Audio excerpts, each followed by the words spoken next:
আপনারা তো দেখেছেন গতকালকে না গত পরশুদিন চিফ অ্যাডভাইজার উনি জাতির ভাষণ দিয়ে উনি বললেন ডিসেম্বর থেকে জুন হতে পারে। তার মানে উনি এখন আরো 6 মাস উনি পিছিয়ে গেলেন। উদ্দেশ্যটা কি? সরকারের মধ্যে থেকে সুযোগ সুবিধা নিয়ে প্রিভিলেজ নিয়ে তারা চাঁদা ডোনেশন বিভিন্নভাবে তারা নিয়ে তারা এখন একটা তারা দল করেছে। এই ধরনের এদের ভাষা শুনলে আসলে মাঝে মাঝে শরীর শিউরে হয়ে ওঠে যে কোনো সময় আমার গায়ে হাত দিবে, আপনার গায়ে হাত দিবে। তার মানে ওদের ওই ভয় ডটা কেটে গেছে এবং এরা কাইন্ড অফ সুইসাইড বম্বার। আমি তো মরবো, টু ডট টু মরো। এই জন্য গলাবাজি করে কথা, ওকে আসতে দেবো না, একে আসতে দেবো না। আরে ভাই, আপনাকে বাস্তবতা যেটা রিয়ালিটি আপনাকে ফেস করতে হবে। সেটা হলো আমি বললে হবে না, জনগণ কি বলতে সেটা দেখতে হবে। বাংলাদেশের এই যে পরিবর্তিত পরিস্থিতিতে যেটি বিভিন্ন জায়গা থেকে অভিযোগ উঠছে অথবা আমরা দেখতে পাচ্ছি বিভিন্ন ঘটনার প্রেক্ষিতে যে এক ধরনের উগ্রবাদ ও নারী বিদ্বেষী তৎপরতা মাথাচাড়া দিয়ে ওঠার চেষ্টা করছে, এমনটা অনেকেই মনে করছেন। আপনি এই বিষয়টি কিভাবে দেখছেন? দেখেন, এখানে আমাদের তো একটা রাজনৈতিক দল আছে, এরকম অনেক ইসলামপন্থী অনেক দল আছে। তাই বলে না যে আমরা অন্যান্য দল যারা আছে, আওয়ামী লীগ, বিএনপি, জাতীয় পার্টি, আমরা সব দলই কিন্তু নারীদেরকে আমরা একটা প্রাধান্য দিই।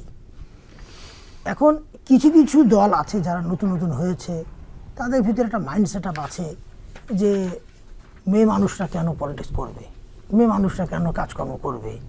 একটা তো এই মাইন্ড সেট আপ ধরেন আজকে থেকে না, সেই জাহিলিয়া পিরিয়ডের আমল থেকে এগুলো হয়ে আসছে। এখন এগুলার সামনের দিকে এগুলো মনে করেন আরও সামনের দিকে এগুলো নিয়ে কিন্তু আরও অনেক কিছু এক্সট্রিম পর্যায়ে যাবে। এইভাবে যদি দেশ চলতে থাকে, তো এইভাবে দেশকে আসলে চলতে দেওয়া যায় না। কারণ আপনি দেখেন, আমরা ইলেকশন নিয়ে কথা বলছি, ইলেকশন রোডম্যাপ চাচ্ছি। আপনারা তো দেখেছেন গতকালকে না গত পরশুদিন চিফ অ্যাডভাইজার উনি জাতির ভাষণ দিয়ে উনি বললেন ডিসেম্বর থেকে জুন হতে পারে। তার মানে উনি এখন আরো 6 মাস উনি পিছিয়ে গেলেন। উদ্দেশ্যটা কি? উদ্দেশ্যটা হলো উনি একটা দলকে প্রিভিলেজ দেওয়ার জন্য উনি এই কথাগুলো উনি বলছেন। কোন দলটি আপনি মনে করেন? এখন দেখেন, নতুন একটা দল যেটা রিসেন্টলি যেটা ফর্ম করলো ওরা, যারা সরকারের মধ্যে ছিল, এবং ইউনূস সাহেব নিজেও কিন্তু একসময় বলেছিলেন যে আমি ছাত্রদেরকে বলেছি ওরা যদি করতে পারে একটা দল করুক, আমি সাপোর্ট দিব, এটা বলেছেন। এখন এরকম আরও কিছু অ্যাডভাইজার মুখ খুলে বলেছেন। এখন কথা হলো কি, এই ছাত্রগুলা দলের মধ্যে মানে সরকারের মধ্যে থেকে সুযোগ সুবিধা নিয়ে প্রিভিলেজ নিয়ে তারা চাঁদা ডোনেশন বিভিন্নভাবে তারা নিয়ে তারা এখন একটা তারা দল করেছে। এখন এই যে ছাত্ররা নামে যারা বলা হচ্ছে কথাটা, এরা আসলে এদের হিস্ট্রিটা আমাদের দেখা উচিত। কারণ এখানে ছাত্র মানে হলো কি, আমাদের হলো ইয়াং জেনারেশন, নেক্সট যারা দেশকে লিড দিবে। তো তাহলে আসলে কি এরা ছাত্ররা আছে কিনা? কারণ ছাত্রদের মধ্যে এরকম পয়জন্ড মাইন্ড হওয়ার কথা না। ছাত্ররা তো নলেজেবল, তারা লেখাপড়া করছে, তারা আমাদের চেয়ে বেশি ফাস্ট। আমরা যখন এখন তার এডুকেশন তাদের যে এতটা ফাস্ট হয়ে গেছে, তার অনেক কিছু আমাদের চেয়ে অ্যাডভান্সড। নাহলে আপনি বলেন 22 বছর 23 বছরের ছেলেপেলেরা রাস্তায় নেমে যায়। ইদানিংকালে যে ধরনের কথাবার্তা, ওদের ভাষা শুনলে না অবাক লাগে, কারণ ওই বয়সে আমরা ওই ভাষা কোনো কথা বলি না ভাই। তো এই ধরনের এদের ভাষা শুনলে আসলে মাঝে মাঝে শরীর শিউরে হয়ে ওঠে যে কোনো সময় আমার গায়ে হাত দিবে, আপনার গায়ে হাত দিবে। তার মানে ওদের ওই ভয় ডটা কেটে গেছে এবং এরা কাইন্ড অফ সুইসাইড বম্বার হয়ে দাঁড়িয়েছে যে ডু অর ডাই, আমি তো মরবো, টু ডট টু মরো। এই জন্য গলাবাজি করে কথা, ওকে আসতে দেবো না, একে আসতে দেবো না। আরে ভাই, আপনাকে বাস্তবতা যেটা রিয়ালিটি আপনাকে ফেস করতে হবে। সেটা হলো আমি বললে হবে না, জনগণ কি বলতে সেটা দেখতে হবে। আপনি একটা রোড ম্যাপ দেন, আপনি রিফর্মের কথা বলছেন, রিফর্ম কতটুকু পারবেন? আপনি ইলেকশন কমিশন যেটুকু পারবে সেটুকু রিফর্ম করতে পারবেন, এর বেশি রিফর্ম করতে পারবেন না। এরপর আপনি নির্বাচন দেন না, লেভেল প্লেয়িং ফিল্ড দেন না, আপনি ডিভাইড অ্যান্ড রুল করেন না। আপনি এতগুলো পলিটিক্যাল দল আছে, মূল যে পলিটিক্যাল দল 4টা, এই 4টা পলিটিক্যাল দলকে আপনি ঠিকমতো রাজনীতি করতে দেন। ছাত্ররা একটা দল গঠন করেছে, তাদেরকেও রাজনীতি করতে দেন।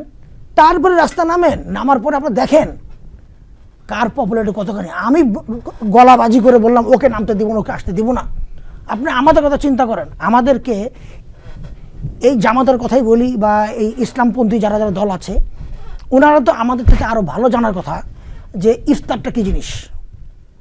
যেটা আমরা বুঝি সিয়াম সাধনার মাস, আমরা সারাদিন রোজা রাখার পরে আমরা ইফতার করব।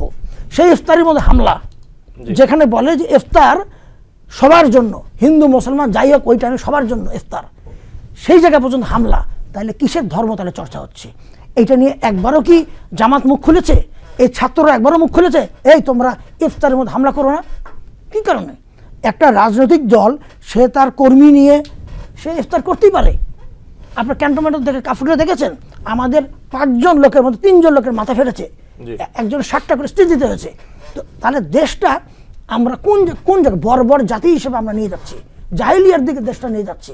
এরা বলছে এরা বড় বড় সংস্থান নিয়ে কথা বলছে, ওরা বেসিকলি ওরা ভয় আছে, ফিয়ার, যে যদি আমরা ক্ষমতা না আসতে পারি, আমার জায়গায় অন্য দল যে ক্ষমতা আসে, তাহলে তো আমরা কাউন্টেবল একটা ইয়ের মধ্যে আমরা বিচারের আওতায় চলে আসবো। এই ভয় যদি থাকে, তাহলে বাবা তোমরা যখন প্রথম রেভলিউশন করে যখন দেশটাকে যখন তোমরা নেতৃত্ব তোমাদের কথা তোমাদের ইচ্ছা মতনই তোমরা কমিটি করেছো, সরকার করেছো, অ্যাডভাইজার বানিয়েছো, তাহলে তোমরা এত লোভ লালসাতে কেন আসলো? তুমি যদি এতই বলতে চাও তোমরা সুফি, তোমার ফেরেশতা, তোমার ইনোসেন্ট বাচ্চা, তোমাদের পকেটে বলে টাকা থাকে না খাবার, বাসে করে যাও, ওই ক্যান্টিনে গিয়ে নাকি বাকি খেয়েছো, এইসবের রেকর্ড শুনেছি। তোমরা কেউ জমিদারের সন্তান না, আমরা জানি তোমরা মধ্যবিত্তের সন্তানের ছেলে। তাহলে এত টাকা করছে তোমাদের এত লোভ লালসা কেন তোমাদের আসলো? নিউ ইয়র্ক থেকে সম্প্রচারিত TVN 24 টেলিভিশন বিশ্বজুড়ে বাঙালির কণ্ঠস্বর।